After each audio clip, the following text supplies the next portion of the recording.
महाराष्ट्र विधानसभा चुनाव में महायुति जीत गया है। ये जीत सिंपल नहीं, प्रचंड जीत है। महाराष्ट्र के चुनावी नतीजों को देखकर ऐसा लग रहा है जैसे कि महायुति की सुनामी आ गई हो। महायुति के सामने महाविकास अघाड़ी पूरी तरह से पस्त हो गया। शरद पवार, उद्धव ठाकरे और राहुल गांधी के नेतृत्व वाला एमवीए 50 सीटों पर सिमट कर रह गया। अब जब चुनावी नतीजे साफ हो गए हैं तो सबसे बड़ा सवाल यह है कि महाराष्ट्र का अगला मुख्यमंत्री कौन होगा। यह सवाल इसलिए भी अहम है क्योंकि सीएम पद को लेकर बीजेपी और शिवसेना में खींचतान दिख रही है। महाराष्ट्र में बीजेपी, शिवसेना और एनसीपी के महायुति गठबंधन से अगला सीएम कौन होगा, इस पर सस्पेंस ही सस्पेंस है। इसी पर पेश है हमारी यह खास रिपोर्ट। महाराष्ट्र में महायुति की सुनामी में बहा विपक्ष। बीजेपी में फडणवीस के पक्ष में माहौल। महायुति के सामने महाविकास अघाड़ी पस्त। 50 सीटों पर सिमट गया एमवीए। महायुति गठबंधन का अगला सीएम कौन? महाराष्ट्र में महायुति ने प्रचंड जीत हासिल की है। महाविकास अघाड़ी से निपटने के बाद महायुति के सामने अब सीएम पद पर फैसला करने की टेंशन है। देवेंद्र फडणवीस और एकनाथ शिंदे में से कौन महाराष्ट्र का मुख्यमंत्री होगा, इस पर माथापच्ची जारी है। दरअसल महाराष्ट्र चुनाव में बीजेपी को मिली सीटों को देखकर फडणवीस कैंप सीएम पद को लेकर एक्टिव हो चुका है। बीजेपी की तरफ से देवेंद्र फडणवीस का नाम सीएम पद के लिए आगे बढ़ाया जा रहा है। वहीं दूसरी तरफ एकनाथ शिंदे भी आसानी से मानने को तैयार नहीं। शिंदे ने एक बयान देकर पेंच और फंसा दिया है। महाराष्ट्र में सीएम के सवाल पर एकनाथ शिंदे ने कहा कि जिसकी ज्यादा सीट होगी उसका सीएम बनेगा, ऐसा तय नहीं हुआ है। उन्होंने कहा कि महायुति के तीनों घटक दल के नेता बैठकर इस पर फैसला करेंगे। देवेंद्र फडणवीस भी कुछ ऐसा ही बोल रहे हैं। उनका भी कहना है कि मिल बैठकर सीएम पद पर फैसला होगा। भले ही महायुति अभी सीएम पद पर अपने पत्ते नहीं खोल रहा है, लेकिन ये बात तो साफ है कि देवेंद्र फडणवीस और एकनाथ शिंदे में से किसी एक को दिल्ली का टिकट कटाना पड़ेगा।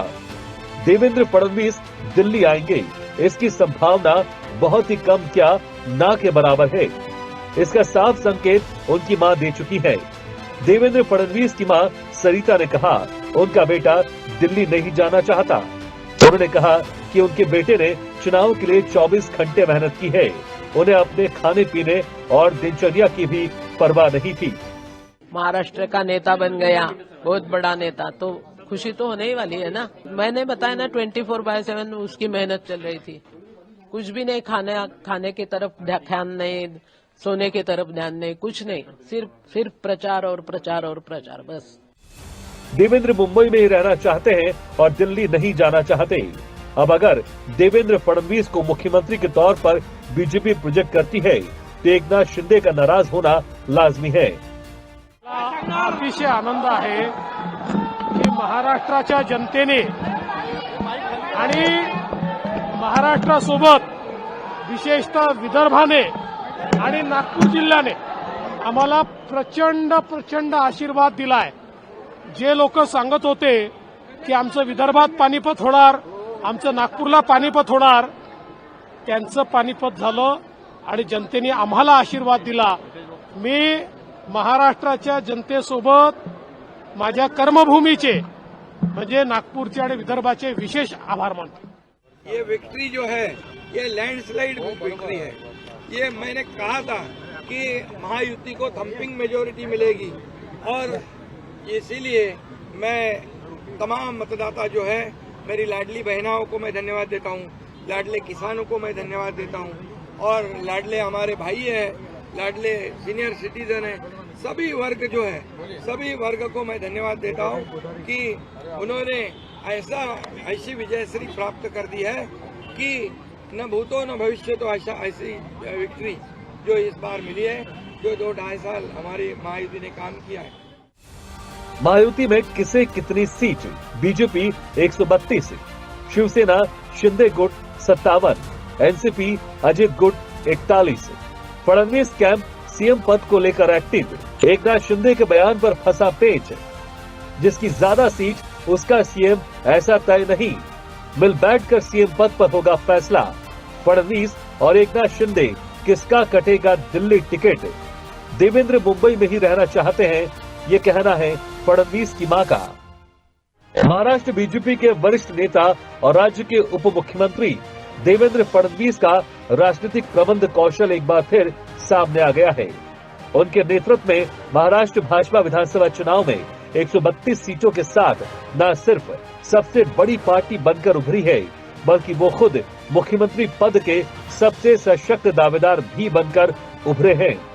हालांकि चुनाव से पहले और रिजल्ट के बाद दोनों स्थिति में जो संकेत मिल रहा है, उससे ये साफ है कि देवेंद्र फडणवीस सीएम पद के लिए मजबूत दावेदार हैं।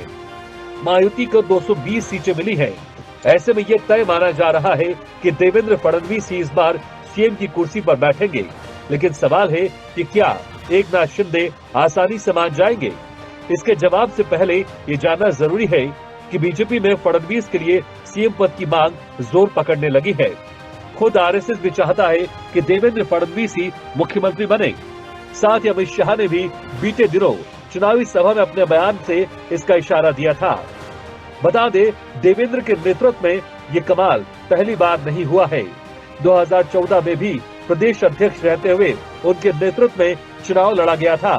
तब शिवसेना से गठबंधन टूट जाने के बाद भी बीजेपी 122 सीटें जीती थी और राज्य में पहली बार देवेंद्र फडणवीस के रूप में भाजपा को अपना मुख्यमंत्री मिला था।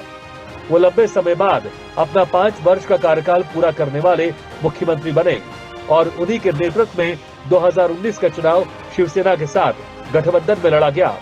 तब भी बीजेपी 105 सीटें लेकर आई, लेकिन उद्धव ठाकरे ने बीजेपी को धोखा देकर कांग्रेस और रासपा के साथ मिलकर सरकार बना ली। महाराष्ट्र चुनाव में फडणवीस का दिखा जलवा, देवेंद्र का राजनीतिक प्रबंध कौशल फिर आया सामने। महाराष्ट्र विधानसभा चुनाव में बीजेपी को मिली 132 सीटें। फडणवीस सीएम पद के लिए मजबूत दावेदार। आरएसएस चाहता है देवेंद्र फडणवीस ही बने सीएम। अमित शाह ने भी चुनावी सभा में किया था इशारा। 2014 में भी फडणवीस ने दिखाया था कमाल। 2019 का चुनाव शिवसेना के साथ गठबंधन में लड़ा। उद्धव ठाकरे ने बीजेपी को दिया था धोखा। ठाकरे ने कांग्रेस और रासपा से की थी साठगांठ। महाराष्ट्र विधानसभा में नेता प्रतिपक्ष के रूप में बोलते हुए फडणवीस ने एक बार कहा था, मेरा पानी उतरता देख मेरे किनारे पर घर मत बसा लेना, मैं समंदर हूँ लौट कर फिर आऊंगा। और अब वही देवेंद्र रूपी समंदर मुंबई के अरब सागर के ज्वार की भांति अपने सभी विरोधियों को बहाता हुआ लौटकर फिर वापस आ गया है। यह पहला अवसर नहीं है जब देवेंद्र ने अपने विरोधियों के इस प्रकार धूल चटाई हो। 2019 के विधानसभा चुनाव प्रचार के दौरान फडणवीस कई बार कहते सुने गए, मी पुनः येईल, यानी मैं फिर से आऊंगा। लेकिन जब 2019 में बीजेपी की सरकार नहीं बन सकी तो उनके विरोधी यही शब्द दोहराकर बार बार उनकी खिल्ली उड़ाते थे। तब फडणवीस ने अपने विरोधियों को पहला झटका जून 2022 में हुए राज्यसभा चुनाव में दिया। उस राज्यसभा चुनाव में त्रिदलीय महाविकास अघाड़ी ने जबरन अपना चौथा उम्मीदवार खड़ा कर दिया था। इस चुनाव में फडणवीस ने पहली और दूसरी प्राथमिकता के मतों का ऐसा खेल खेला कि वो बीजेपी का तीसरा उम्मीदवार तो जिताने में सफल रहे और सत्तारूढ़ अघाड़ी का चौथा उम्मीदवार हार गया। लेकिन असली खेला तो इसके 10 दिन बाद विधान परिषद चुनाव में हुआ। विधान परिषद चुनाव खत्म होते ही तब शिवसेना सरकार में वरिष्ठ मंत्री रहे एकनाथ शिंदे ने अपने 16 साथियों के साथ मिलकर उद्धव ठाकरे से बगावत कर दी और सूरत जा पहुंचे। कुछ दिन बाद ये संख्या 40 पर पहुंच गई और उद्धव ठाकरे की सरकार ही गिर गई। फडणवीस ने एकनाथ शिंदे के नेतृत्व में बीजेपी शिवसेना गठबंधन की सरकार बनाई और अपने केंद्रीय नेतृत्व के आदेश पर खुद उप मुख्यमंत्री के रूप में सरकार में शामिल भी हुए। इस घटना के करीब 1 साल बाद ही फडणवीस के नेतृत्व में एक और चमत्कार देखने को मिला, जब अजित पवार भी एक दोपहर अपने 10 साथियों के साथ शिंदे सरकार में मंत्री पद की शपथ लेते दिखाई दिए। बाद में उनके साथ भी पार्टी के 40 से अधिक विधायक आ गए। अब एक बार फिर देवेंद्र फडणवीस के नेतृत्व में ही बीजेपी ने लगातार तीसरी बार 100 से ज्यादा सीटों के साथ जीत हासिल की है। मेरा पानी उतरता देख मेरे किनारे पर घर मत बसा लेना, मेरा पानी उतरता देख मेरे किनारे पर घर मत बसा लेना, मैं समंदर हूँ लौट कर वापिस आऊंगा। देवेंद्र का कमाल महाराष्ट्र में कर दिया खेल। 2019 में नहीं बन पाई थी बीजेपी की सरकार।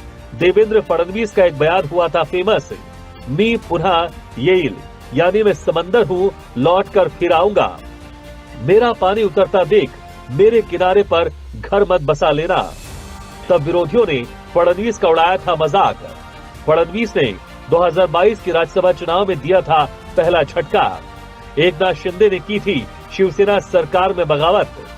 बीजेपी शिवसेना गठबंधन की सरकार बनवाई, खुद उप मुख्यमंत्री के रूप में सरकार में शामिल। अजित पवार को भी शिंदे सरकार में कराया शामिल। अब देवेंद्र फडणवीस ने फिर कर दिखाया कमाल। बीजेपी ने लगातार तीसरी बार 100 से ज्यादा सीटें की हासिल। देवेंद्र फडणवीस महाराष्ट्र के मुख्यमंत्री बनते हैं तो शिवसेना चीफ एकनाथ शिंदे को दिल्ली जाना होगा। एकनाथ शिंदे किसी भी कीमत पर सीएम से डिप्टी सीएम का डिमोशन स्वीकार नहीं करेंगे, न ही वो फडणवीस कैबिनेट में रहना चाहेंगे। ऐसे में बीजेपी उन्हें दिल्ली आने का न्योता दे सकती है और एकनाथ शिंदे नरेंद्र मोदी कैबिनेट में शामिल हो सकते हैं। इस बात की बहुत कम संभावना है कि एकनाथ शिंदे 2019 वाली कहानी रिपीट करेंगे, जब सीएम पद के चलते उद्धव ठाकरे ने बीजेपी से गठबंधन तोड़कर कांग्रेस और एनसीपी के साथ सरकार बना ली थी। उन्होंने उद्धव का हाल देख लिया है।